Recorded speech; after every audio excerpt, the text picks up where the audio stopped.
What is the Mass Effect headcanon project? For all intents and purposes, the majority of this series will be presented as a typical Let's Play, but rather than blind first-time reactions, I will be documenting all of the events of the games in retrospective. This will include breakdowns of specific encounters, my occasional personal views and critique of the game itself, Easter eggs, bugs, and glitches, but most importantly, a detailed explanation of my own personal headcanon and why I perceive this particular Commander Shepard to be the most compelling and interesting.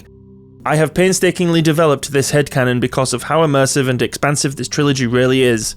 As an aside, this isn't what I consider to be the best complete playthrough, it's just what I think is ultimately the best story that can be told with the content that there is to be discovered. To get to this point, I have had to play the trilogy so many times with so many varying outcomes that even to this day I am still discovering something new with every playthrough. It's a monument to the absolute masterpiece that is Mass Effect, and I hope that I manage to encapsulate those who also love this series as I do, so as to stimulate discussion on a video game that even now, 11 years later, still has people talking. If you are new to this series, I will provide a link to the complete playlist in the description below. If you're returning, grab your gear, and let's go save the galaxy.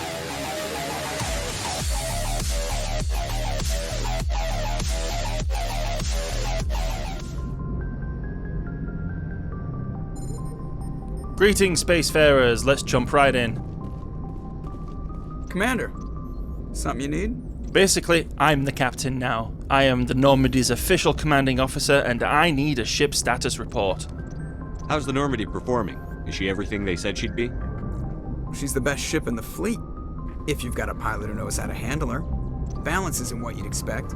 Takes a while to get used to that oversized drive core we got stuffed in the back, and her power can sneak up on you if you're not careful. The Normandy's probably too much ship for your average Alliance pilot, Commander.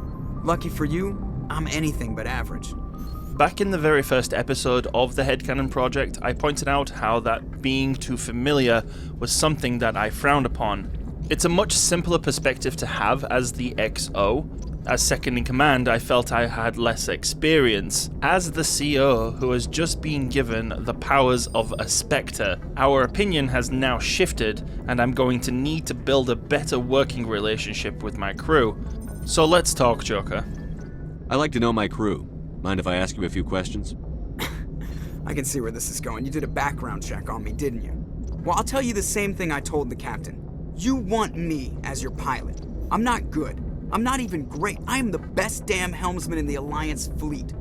Top of my class in flight school, I earned that. All those commendations in my file, I earned every single one. Those weren't given to me as charity for my disease. So those are all absolutely excellent and impressive things to know, Joker, but, what disease? This is news to me. What are you talking about? Are you sick? You mean you didn't know? Oh, crap. Okay, I've got Vrolik syndrome, brittle bone disease. The bones in my legs never develop properly. They're basically hollow, too much force and they'll shatter. Even with crutches and my leg braces, it's hard to get around. One wrong step and crack! It's very dramatic. But I've learned to manage my condition, Commander. Put the Normandy in my hands and I'll make her dance for you. Just don't ask me to get up and dance unless, you like the sound of snapping shin bones. Already here I can tell you that the cynic can smell another cynic. I want to know about his nickname, but I absolutely need to know what this disease is. I need to know more about this Vrolik syndrome if I'm putting my ship in your hands. Yeah, of course you do. It's an extremely rare condition. Nobody knows exactly what causes it. Genetic, maybe. It's treatable, but there's no cure. They classify my case as moderate to severe. I was born with over a dozen fractures, hip, thighs, ankles. My bones were already breaking in the womb. 100 years ago, I wouldn't have survived past my first year. Lucky for me, modern medical science has turned me into a productive member of society. I don't mean to pry, but these kind of things cannot be need to know. You're not gonna break a bone trying to fly the ship, are you? I don't fly with my feet, Commander, so I'm fine as long as I'm in this chair. I gotta be real careful when I get up to take a piss, though. I can do my job as well as anyone on the ship. Better, actually. So don't worry about it. Fine. I guess you don't get to be the pilot of the most advanced ship in the fleet if you can't do it. I'm not trying to make you uncomfortable. Let's talk about something else.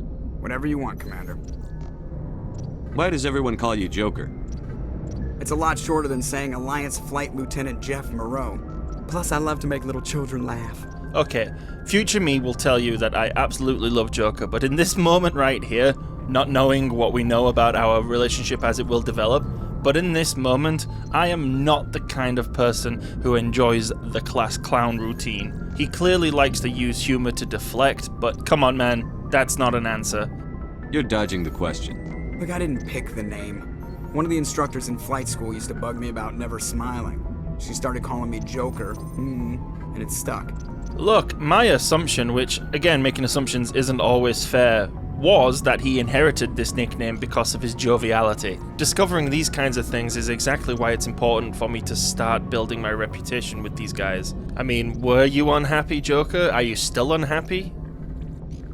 Why didn't you ever smile? Hey, I worked my ass off in flight school, Commander. The world's not gonna hand you anything if you go around grinning like an idiot. By the end of the year, I was the best pilot in the academy, even better than the instructors, and everybody knew it. They'd all got their asses kicked by the sickly kid with the creaky little legs. One guess who was smiling at graduation? And see, now I'm glad I had this conversation with him. Understanding why he's such a wise ass will be very important moving forward. I have to go. Alright, see ya. You know what they say when you assume it makes an ass out of you and me, ha ha ha ha.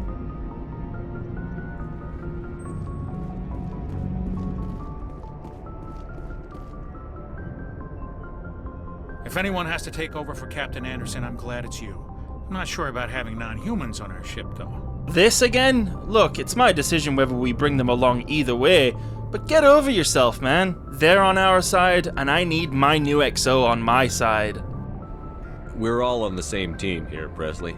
With all due respect, sir, that's what they said about Nihilus. Look how that turned out. Okay, I want him to be candid as my second in command, but I also need to know when we don't see eye to eye that he still respects my position. I'm in charge here, Presley. I decide if we have non-humans on this vessel. Yes, sir. Understood, sir. Well, now that we've made that clear, I would like him to be candid, so let's ask him some questions. Speak freely, Presley. I want to know if you have a problem with non-humans. It's not that, Commander. Humanity has always handled its own problems. Saren attacked one of our colonies. We should be the ones to stop him. We don't need their help. Quite frankly, it's just an immature position to have. I don't want to deny someone's reasons for holding on to prejudice, but not every species and not even every Turian should have to suffer because of the First Contact War. And ultimately, if these people want to help, let them help. Some people think asking for help is a sign of weakness. That's just being stupid and stubborn. No matter how strong you are, allies can make you stronger. I guess so. Maybe I'm just stuck in the old ways of thinking. But don't worry, Commander, this won't be a problem. Glad to hear it. How did you end up assigned to the Normandy? I signed up with the Alliance as a navigator right out of school, following in my grandfather's footsteps, I guess. My first posting was on the Agincourt. We were at Elysium during the Skillian Blitz. A massive fleet of alien raiders hit the colony, trying to wipe it out. They had the numbers, but their ships were no match for an Alliance frigate. It was a slaughter. We couldn't even keep track of how many ships they lost. How'd you end up on the Normandy? I got my officer's commission after Elysium. Must have made an impression on the right people. Captain asked for me when he was picking his crew. And if Anderson trusts him, then I trust him. Carry on, Presley. Yes, sir. We're going to follow a pattern that I'm pretty sure most players do, of going and doing some missions, and then speaking with the crew, then back to the Citadel, and then onto another mission, speak to the crew, etc., etc.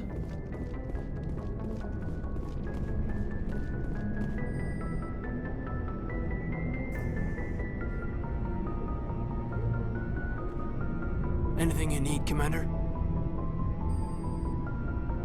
Just trying to get a sense of where the crew's at. Thoughts? I've wasted enough of your time for now, Commander. We'll have time for personal debriefings later. What's your opinion on the last mission? I don't see how we could have done things any better. At least not without getting to Eden Prime sooner. And we were on the scene faster than any other Alliance ship could have been. We'll talk another time, Lieutenant. Commander?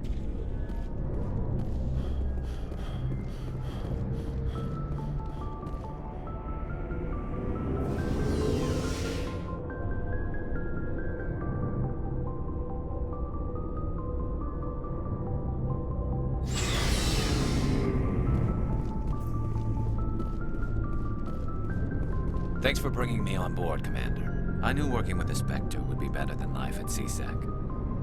Have you worked with a Spectre before? Well, no, but I know what they're like. Spectres make their own rules. You're free to handle things your way. At CSEC, you're buried by rules. The damn bureaucrats are always on your back. Yeah, from what I saw, CSEC did seem to run a pretty tight ship. Executor Palin didn't really come across as the most helpful boss. I'm not going to pretend that my aspirations to become a Spectre were because I don't crave the same kind of freedom. Being a Spectre does have its advantages. Exactly my point. If I'm trying to take down a suspect, it shouldn't matter how I do it, as long as I do it. But CSEC wants it done their way. Protocol and procedure come first. That's why I left. Knowing that he quit his previous job because he doesn't like to play by the rules is a little bit alarming. Nonetheless, we were seeing eye to eye, so I'm going to give him the chance to explain himself. So you just quit because you didn't like the way they do things? There's more to it than that. It didn't start out bad, but as I rose in ranks, I got saddled with more and more red tape. CSEC's handling of Saren was typical. I just couldn't take it anymore.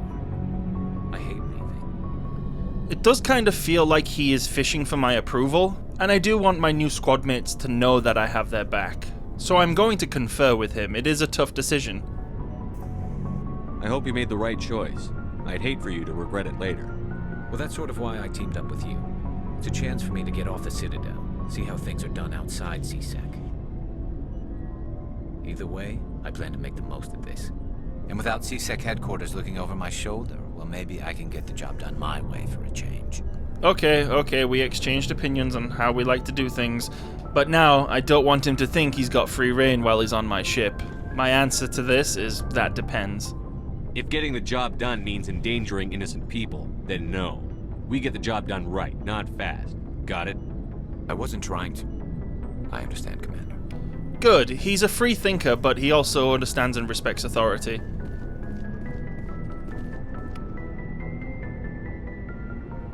Commander? What's your opinion on the last mission? Kinda wish you'd got there sooner, Commander. No offense, I appreciate the rescue. I just wish... We're still on her side due to the whole soul survivor thing, but at some point moving on is necessary. I'm going to say stop dwelling, but only because it is healthy to eventually begin preoccupying yourself with other thoughts.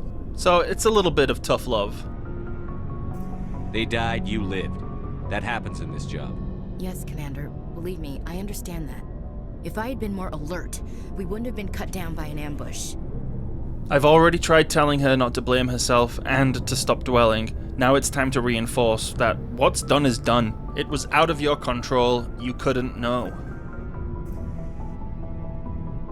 We never trained to fight synthetics. The Geth haven't gone beyond the Veil in 3 centuries. Our training's supposed to make us able to adapt. I'll make sure it doesn't happen again.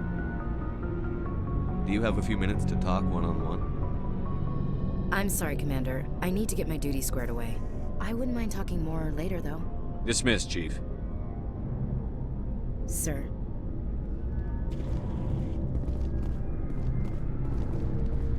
Nice ship you've got, Shepard. What can I do for you?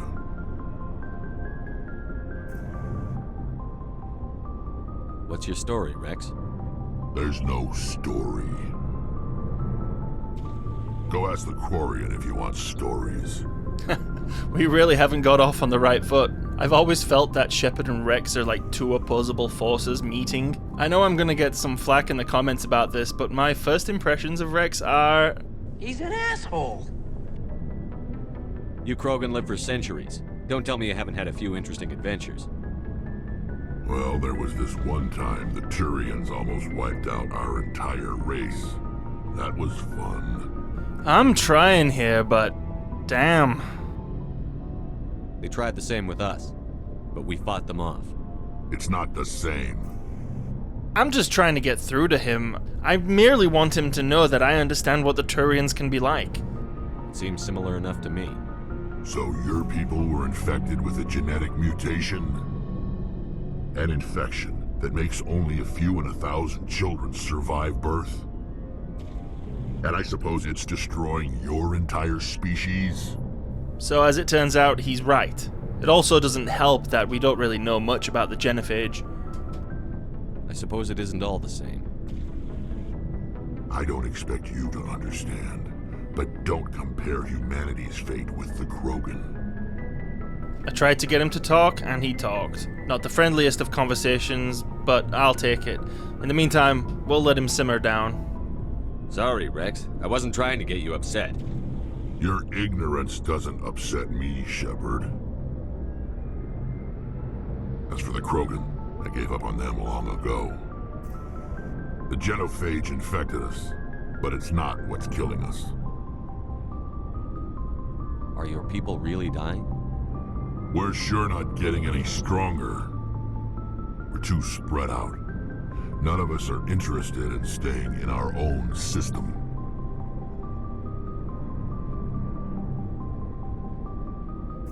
Lots of species have left their homes and prospered. But they go to colonize new worlds. We're not settlers. We're warriors. We want to fight. So we leave. Hire ourselves out. And most of us never go back. What can you tell me about the genophage? Ask the Solarians if you want details. They made it. All I know, it makes breeding nearly impossible. Thousands die in stillbirth, and most never get that far. Every Krogan is infected, every one. And no one's rushing to find a cure.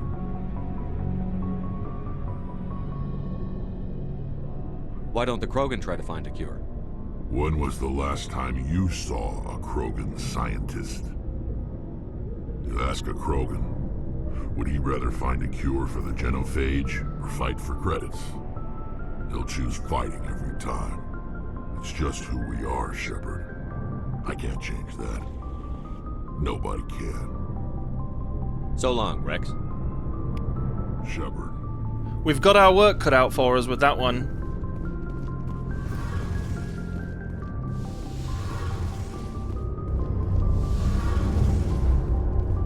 Hey, Commander, you know that Quarian, Tally? She's been spending all her time down here asking me about our engines. This dialogue wheel always makes me chuckle because her bothering him is really what it does seem like he's getting at. I'll tell her to leave you alone. What? No, she's amazing. I wish my guys were half as smart as she is. Give her a month on board and she'll know more about our engines than I do. She's got a real knack for technology, that one. I can see why you wanted her to come along. Well, thanks for being so misleading, Adams. Anyways, not only would it be contradictory to say I didn't hear, I absolutely did want her to come along, but she has also shown that she's really capable and really useful so far. I figured she'd be a real asset to the team. You've got an eye for talent, Commander, but I'm guessing that's not why you came down here. Fill me in on the IES stealth systems. How does it work exactly? You can't hide a ship out in space. They emit too much heat and radiation, too easy for sensors to pick them up, unless you find a way to capture those emissions. So our stealth systems trap the energy we give off in storage sinks built into the ship itself. No emissions to give away our location. Eventually the sinks have to be vented. More than a few hours silent running and they overheat. Cook us inside our own hull. There's no way for anyone to detect us? A visual scan can still pick us up. Anyone looking out a window can see us plain as day. But you have to be pretty close to get an actual visual out in space. Most vessels rely on scanners. As long as the stealth systems are engaged, they can't see us. Not unless we accelerate to FTL speeds. Why doesn't it work with faster than light travel? Cranking up the FTL blue shifts our emissions, pushes them into frequencies too high to capture in the sinks. As soon as we make the jump, it's like setting off a flare. Sensors can pick up our location whenever we enter or exit FTL flight, but for short-range missions, our stealth systems are amazing, and we've got the only one. Where else have you served, Adams? If you name a class of Alliance ship, I've probably served on it. Everything from dreadnoughts and carriers right down to frigates like the Normandy. My last assignment was on the Tokyo, only a cruiser, but she was a good ship. Couldn't hold a candle to the Normandy, though. I want to know more about the Normandy. She's the best ship I've ever served on, probably the fastest vessel ever designed. And she's the only one using the new Tantalus drive core. What's so special about the Tantalus drive core? Proportionally, it's about twice the size of any other vessel. Not only are we faster, we can run at FTL speeds longer before we have to discharge the core. Carry on, Adams. Aye, aye, Commander.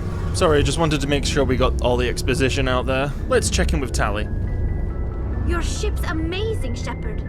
I've never seen a drive core like this before. I can't believe you were able to fit it into a ship this small.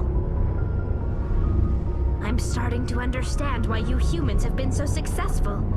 I had no idea Alliance vessels were so advanced. The only unique dialogue option here is to ask if she's gathering information on us, which is voicing a suspicion towards her, which I just generally don't have. She's clearly just really excited to be here. The other two options are essentially the same, just with a different tone.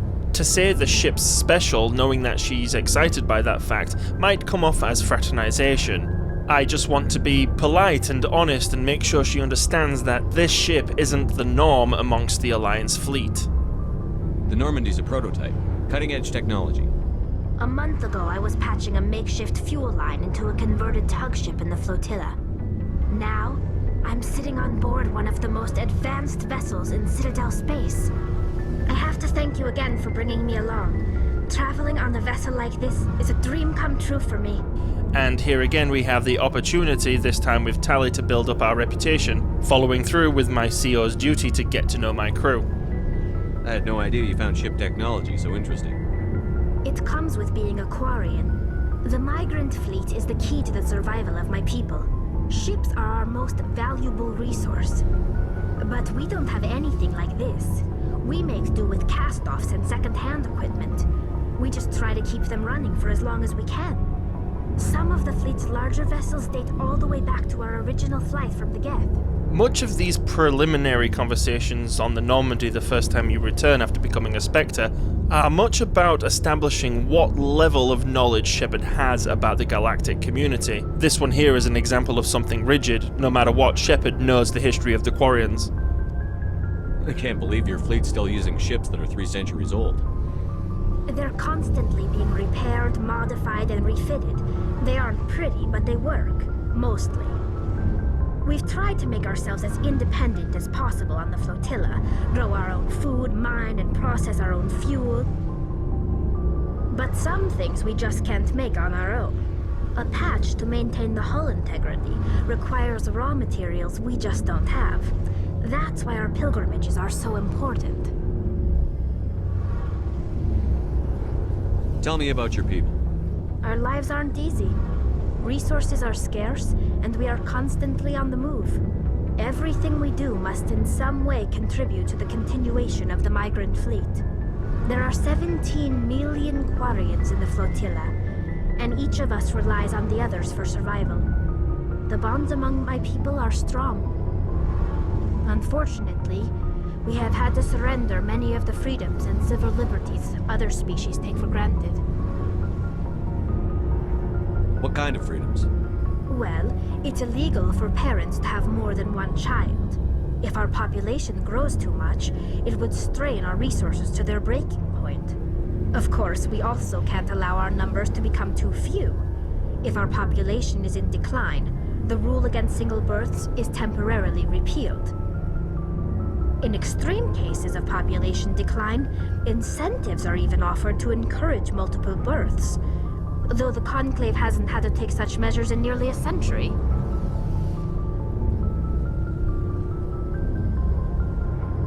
That's your government. The Conclave is our civilian branch of government.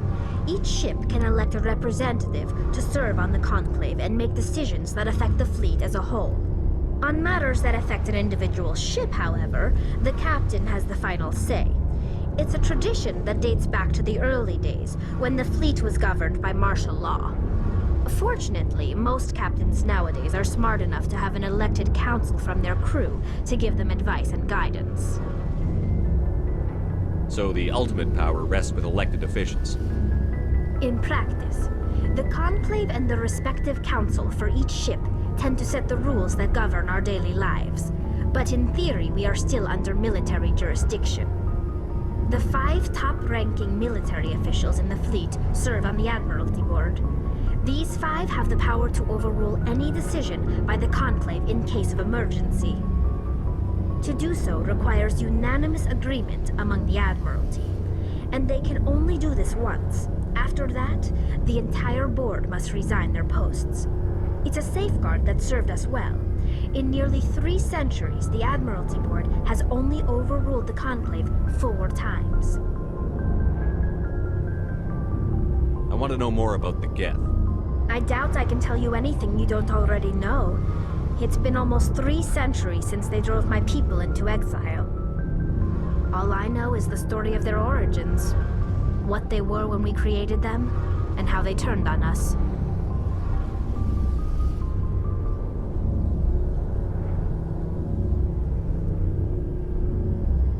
Interesting.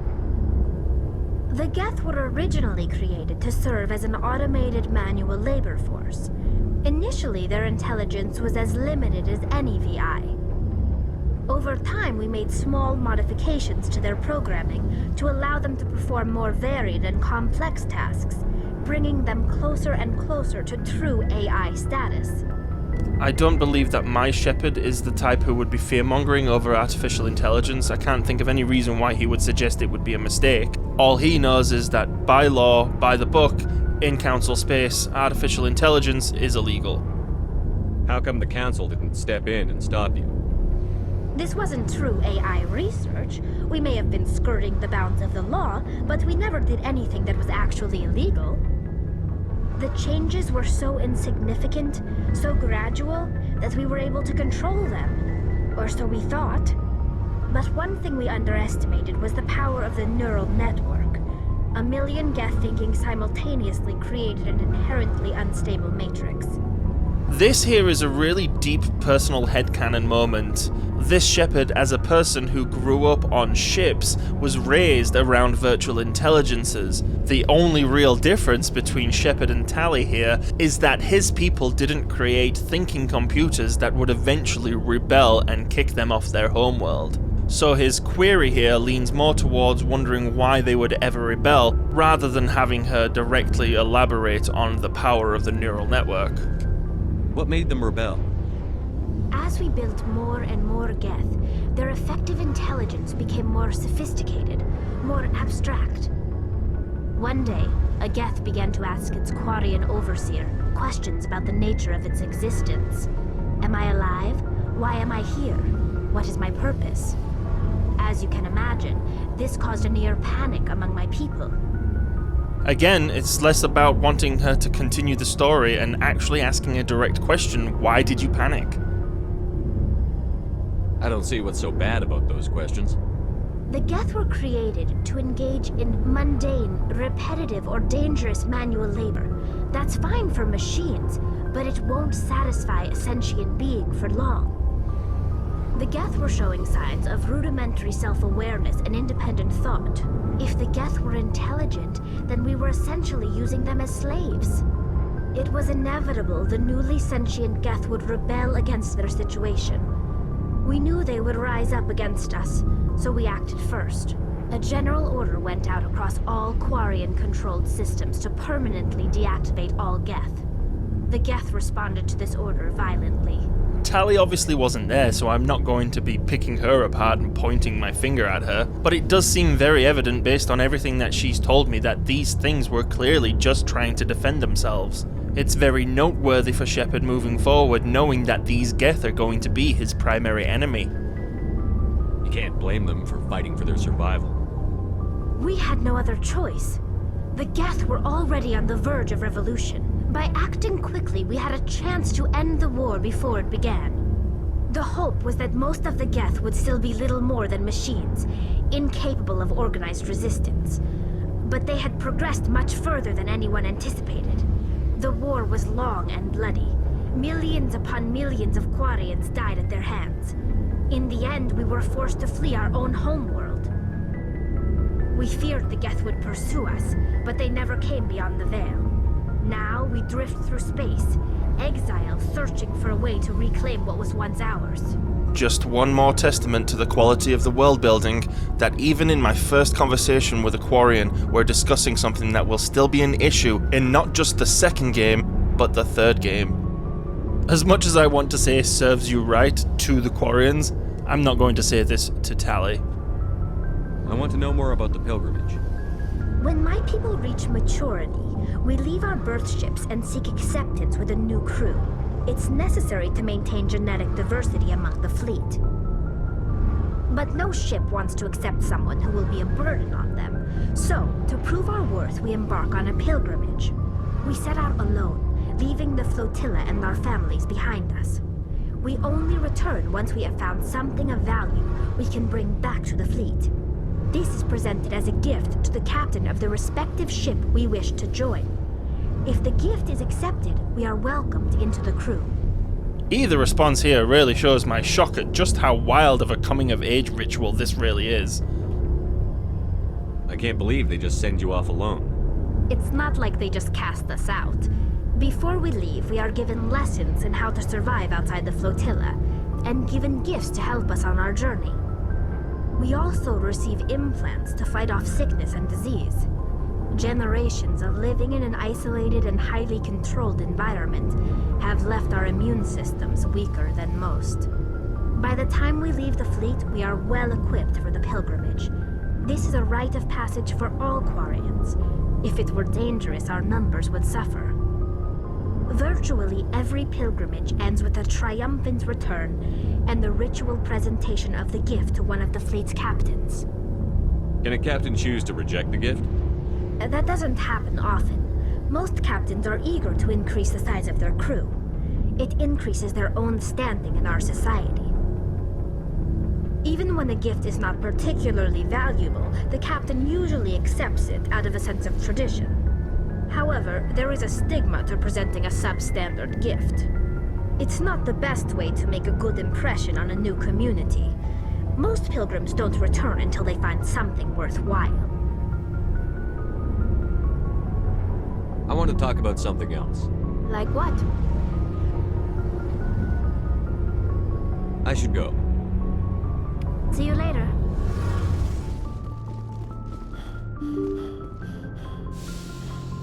And so we begin our very first journey to Uncharted Worlds. One of the most iconic music tracks in video game history, in my opinion. I could sit here and listen to this all day. Because the first Mass Effect has the more comprehensive exploration, we're going to deal with the Uncharted Worlds in a fairly refined manner.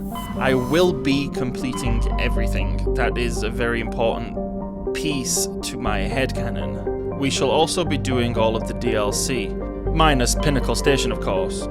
A lot of the side missions and pretty much all of the Mako exploration will be condensed into a kind of highlight package, with us stopping periodically to deal with the more comprehensive encounters.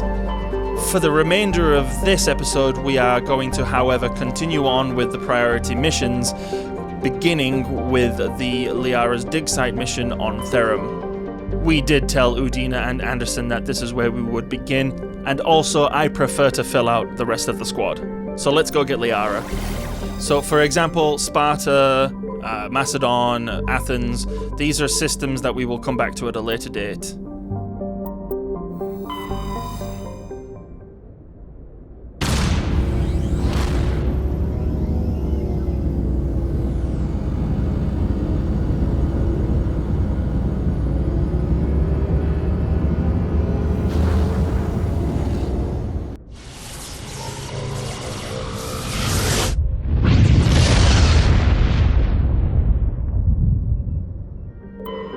I did all of the scanning of the planets in the system behind the scenes. I do apologize if this is the kind of thing that you want to see in a Let's Play of Mass Effect, but it's just not integral to the headcanon project. If I was playing on Insanity, I would most likely be bringing Rex and Ashley here, but my dream team, my go-to, are Tali and Rex.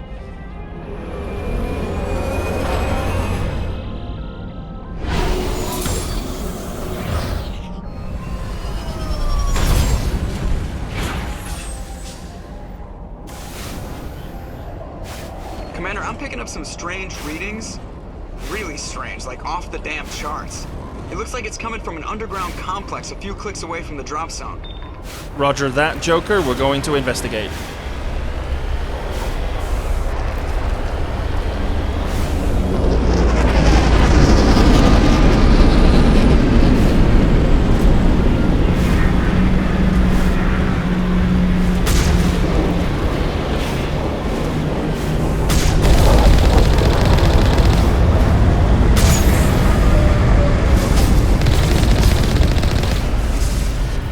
this is one area where Mass Effect really excels over Mass Effect 2 and Mass Effect 3, and it's in the variation of the Geth enemy types. Fortunately, the sequels do make up for it with the enemy types from other factions, but I do find that the Geth in Mass Effect 2 and Mass Effect 3 are slightly lacking compared to this one. Only a fool punches a Mathak in the mouth. We should sneak around and pull its tail.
There's a couple of things about the Legendary Edition I'd like to comment on right here. First off is the inclusion of the booster on the Mako. It's pretty cool. It's something that you have on the Nomad in Mass Effect Andromeda, and I actually kind of think it's awesome that they included it in this edition of the game.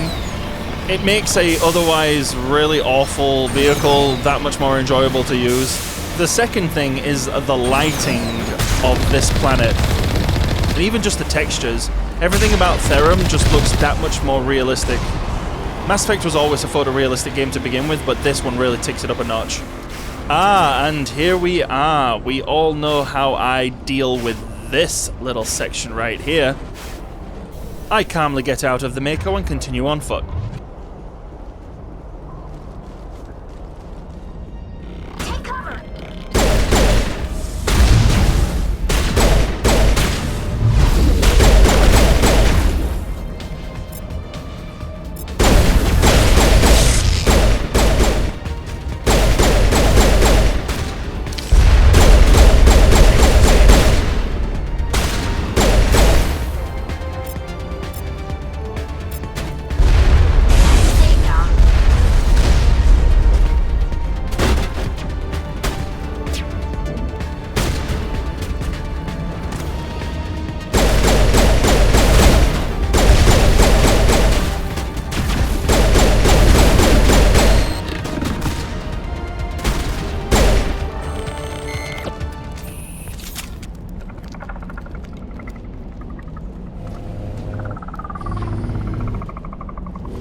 Very astute observation, Rex.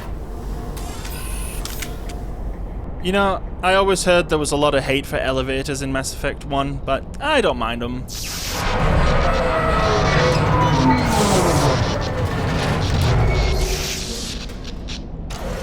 They make for some nice little character interactions.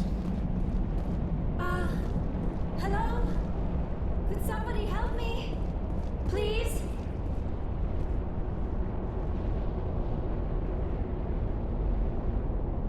Can you hear me out there? I'm trapped. I need help. Keep it down!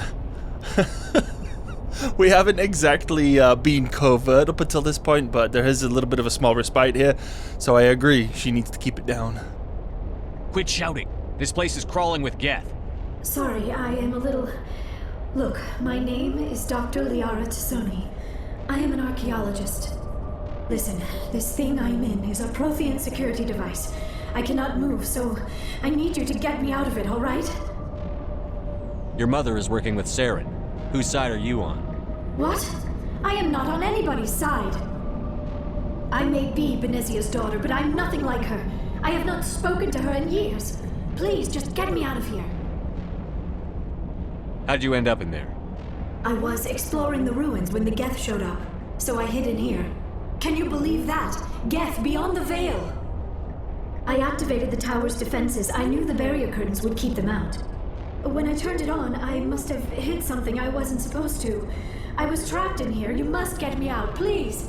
So we could tell her to stay calm. I'm not going to suggest she brought this on herself. That's kind of a stupid thing, douchey thing to say in this very moment.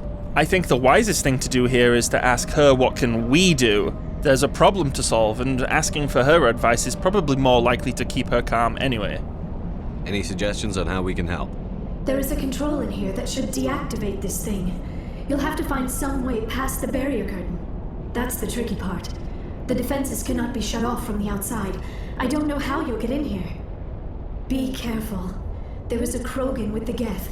They have been trying different ways to get past the barrier.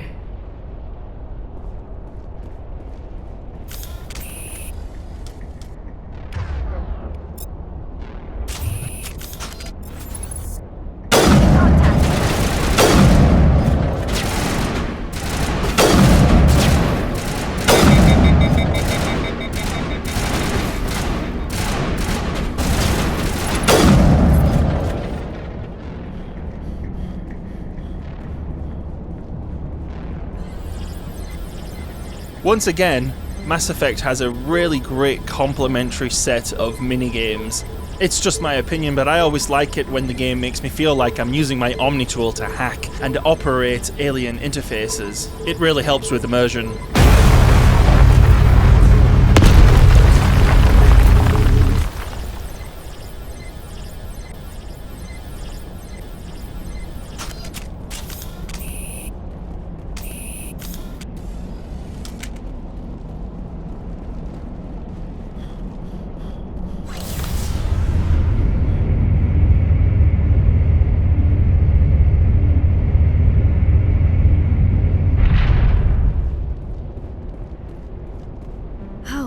How did you get in here?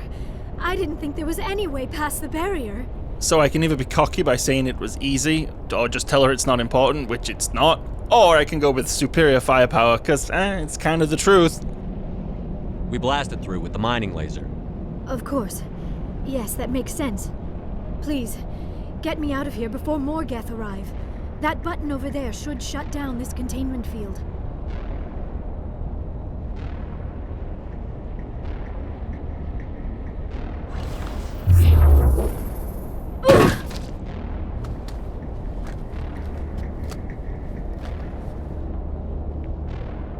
Any idea how we get out of this place? There is an elevator back in the center of the tower. At least I think it's an elevator. It should take us out of here. Come on! I still cannot believe all this. Why would the Geth come after me? Do you think Benezia's involved? Saren's looking for the conduit. You're a Prothean expert. He probably wants you to help him find it. The conduit? But I don't know... What the hell was that? These ruins are not stable. That mining laser must have triggered a seismic event. We have to hurry. The whole place is caving in. We're getting out of here seems a little bit hysterical. I think Tactician Shepard is on the case right now, so we need an escape plan. Joker, get the Normandy airborne and lock in on my signal. On the double, mister. Aye, aye, Commander. Secure and away. ETA 8 minutes. He needs to move faster. If I die in here, I'll kill him.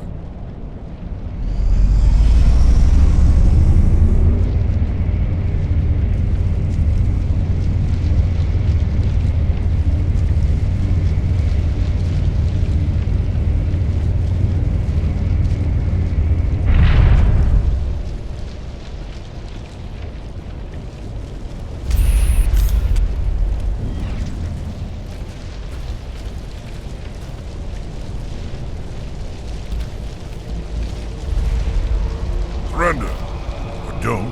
That would be more fun. We have no time for this, and quite frankly, I've had enough of this. We don't have time to deal with this idiot. Charge! I like your attitude.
I think that mission was a success. Too close, Commander. 10 more seconds we would have been swimming in molten sulfur. The Normandy isn't equipped to land in exploding volcanoes. They tend to fry our sensors and melt our hull. Just for future reference. We almost died out there, and your pilot is making jokes? Hey, I'm not gonna beat around the bush. We've already established that I think Joker's a cynic at this point, so I might as well give Liara the frank introduction. Sometimes Joker's a real ass. He's an asshole. Just try to ignore him. I see. It must be a human thing. I don't have a lot of experience dealing with your species, Commander. But I am grateful to you. You saved my life back there, and not just from the volcano. Those Geth would have killed me or dragged me off to Saren. What did Saren want with you? Do you know something about the conduit? Only that it was somehow connected to the Prothean extinction. That is my real area of expertise. I have spent the past 50 years trying to figure out what happened to them. How old are you exactly? I hate to admit it, but I am only 106. Damn! I hope I look that good when I'm your age. A century may seem like a long time to a short-lived species like yours. But among the Asari, I am barely considered more than a child. That is why my research has not received the attention it deserves. Because of my youth, other Asari scholars tend to dismiss my theories on what happened to the Protheans. We do already have an inside scoop on the situation, but it would be foolish not to find out what she knows. Did your research turn up anything interesting? What is interesting is what I did not turn up. There is remarkably little archaeological evidence of the Protheans, and even less that might explain why they disappeared. It is almost as if someone did not want the mystery solved. It is like someone came along after the Protheans were gone and cleansed the galaxy of clues. But here is the incredible part. According to my findings, the Protheans were not the first galactic civilization to mysteriously vanish.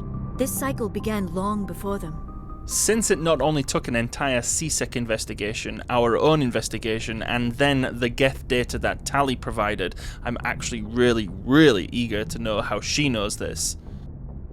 Where'd you come up with this theory? I thought there wasn't any evidence. I have been working on this for 50 years. I have tracked down every scrap and shred of evidence.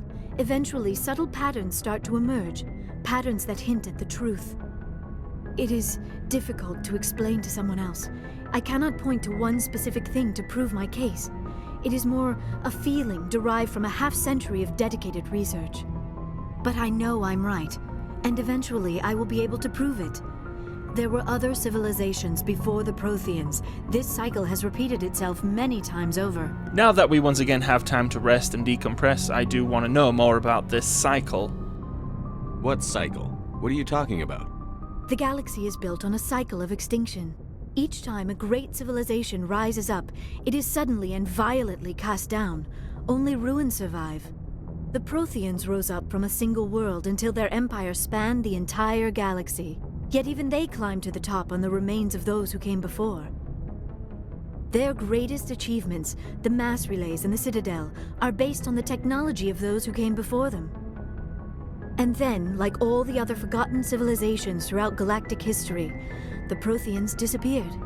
I have dedicated my life to figuring out why. And things are now starting to become clearer. Obviously that bottom option is just a complete douchebag thing to say, so we're not going to go there. She's demonstrated quite evidently that she's onto the exact same trail that we are, so we can clearly trust her. If we tell her about the visions, we're clearly going to be able to help each other. They were wiped out by a race of sentient machines. The Reapers. The Reapers? But I have never heard of. How do you know this? What evidence do you have? And even though I say I trust her, I'm still a little bit defensive when it comes to revealing the truth about my visions, given the way that the Council treated me. Just telling her that I saw it should get my point across. There was a damaged Prothean beacon on Eden Prime. It burned a vision into my brain. I'm still trying to sort out what it all means. Visions. Yes, that makes sense. The beacons were designed to transmit information directly into the mind of the user. Finding one that still works is extremely rare. No wonder the Geth attacked Eden Prime. The chance to acquire a working beacon, even a badly damaged one, is worth almost any risk. But the beacons were only programmed to interact with Prothean physiology. Whatever information you received would have been confused, unclear. I am amazed you were able to make sense of it at all. A lesser mind would have been utterly destroyed by the process. You must be remarkably strong-willed, Commander. Okay, this isn't helping us find Saren or the conduit. Of course, you're right. I am sorry, my scientific curiosity got the better of me. Unfortunately, I do not have any information that could help you find the conduit, or Saren. Look, I'm all for morale, and I am trying to decompress with the crew here, but after what we just went through to find her and rescue her, she better have more to offer. Looks like we wasted our time here. Wait, Commander. Saren might try another attempt on my life. I'd feel safer if you let me stay on your ship. Besides, my knowledge of the Protheans might prove useful later. And her biotics will come in handy when the fighting starts. Even if Garrus wasn't right, obviously we can't turn her down. We need her. And once again, I'm always happy to have another ally. Welcome aboard. Good to have you on the team, Liara. Liara acquired! Thank you, Commander. I am very grateful. Oh, I am afraid I am feeling a bit lightheaded. When was the last time you ate or slept? Dr. Chakwa should take a look at you. It is probably just mental exhaustion, coupled with the shock of discovering the Protheans' true fate. I need some time to process all this. Still, it could not hurt to be examined by a medical professional. It will give me the chance to think things over. Are we finished here, Commander? It's true we probably should let her go rest. I do want her to know, though, that we are not done and we do need to keep talking about this later. As for the rest of the crew, it is time to dismiss them. We can talk again after you've seen the doctor. The rest of you, dismissed. Mission reports are filed, Commander. You want me to patch you through to the Council? Patch him through, Joker. Setting up the link now, Commander. We've received your report, Commander. I understand Dr. Tassoni is on the Normandy. I assume you're taking the necessary security precautions. I honest to God do not know when I'm gonna be finally done with people jumping down my throat. I know what I'm doing. Don't tell me how to do my job. You are free to act as you see fit, Commander. Our role is to offer guidance and advice. It's up to you if you're smart enough to listen. Man, keep this up. I really need to hold my tongue right now, but they do need to know that we have ascertained that we can trust her. She's alright. Liara's on our side. The Geth were trying to kill her. Benezia would never allow Saren to kill her daughter. Maybe she doesn't know. Or maybe we don't know her.